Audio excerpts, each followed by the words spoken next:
Hello, everybody. You're listening to Accounting Makes Sense, an MJ the Tutor podcast, and I am your host, MJ. In this podcast, we are focused on helping accounting students all over the world by offering a quick warm up on various accounting and business topics, in hopes that this generates bigger discussions and conversations around them. In this episode, we're going to discuss the value in using past exam papers for your CIMA case study preparation. Additionally, I'm going to try and show how you can use these past exam papers to practice questions and develop answers using the current CIMA case study pre-seen information. This is actually quite an interesting question I got asked by a student this past weekend while I was teaching one of my classes. The question was, is there value in going through past exam papers to prepare for the exams? The simple answer to this is yes. Now, this is not one of those questions where the simple answer is yes, but ultimately it turns out that it's a no, you shouldn't be doing it. What I want to explore today is that the answer is yes and explains why it's a definitely yes answer. Let's get right into it. Past paper questions have value in them in that there is a whole library of them available to students online. You just need to get your hands on them. They can normally be found on the CIMA website. If you just search for past papers, they should come up. Each session in the past always had 3 exam variants at the minimum. Each variant had 4 sections, and then each section had 2 requirements at the very least. So that would mean that for each exam session that you want to go through for the questions, you will have faced 24 requirements or 12 questions and suggested answers.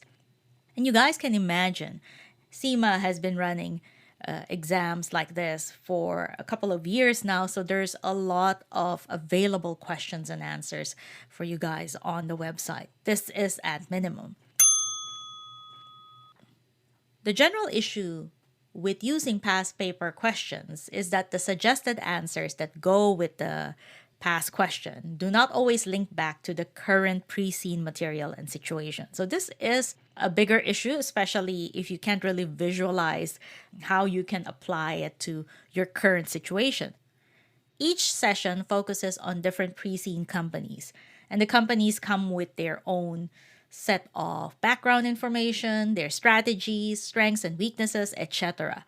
So with all this information available with regards to the companies, there will be no 2 companies that will be exactly alike or exactly the same.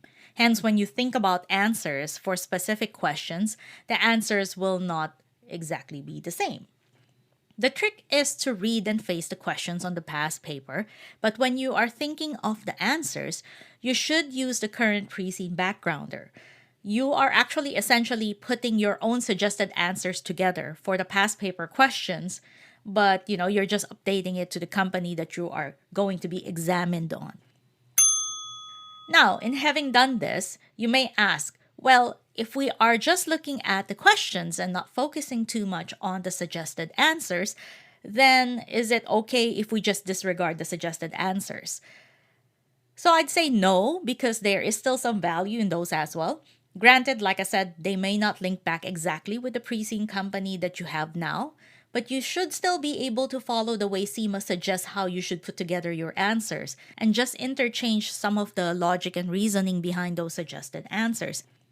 Another thing is that they give you points to consider, especially if you're having trouble coming up with points for your current pre-seen.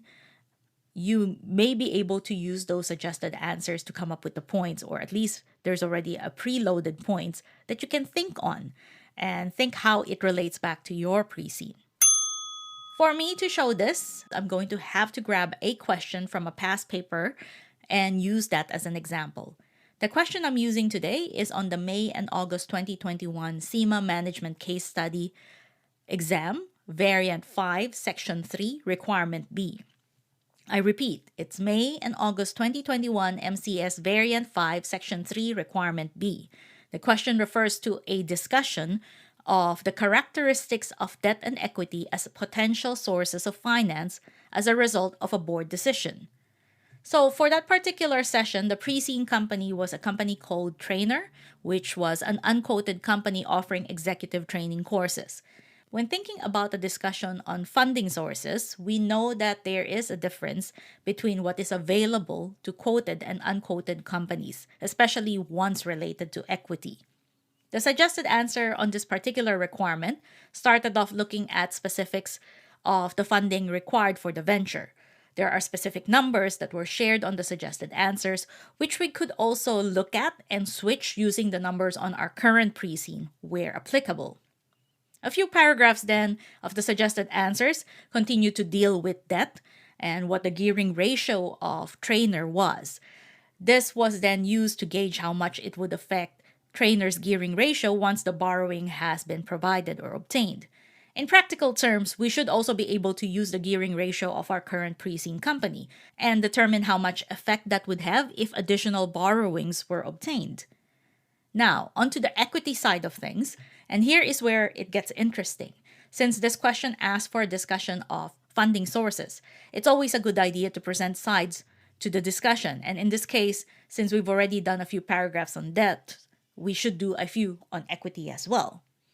Trainer was an unlisted company, so one of the main things that was not available to it as a funding source was to offer shares on the stock exchange, which would be a good idea or good way for a listed company to raise equity funding.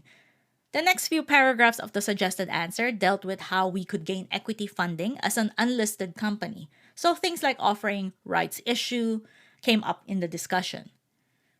I highlight this part because you could end up having a listed company as a current pre-seen, and this is not uncommon. Actually, most pre-seen companies in general are listed companies.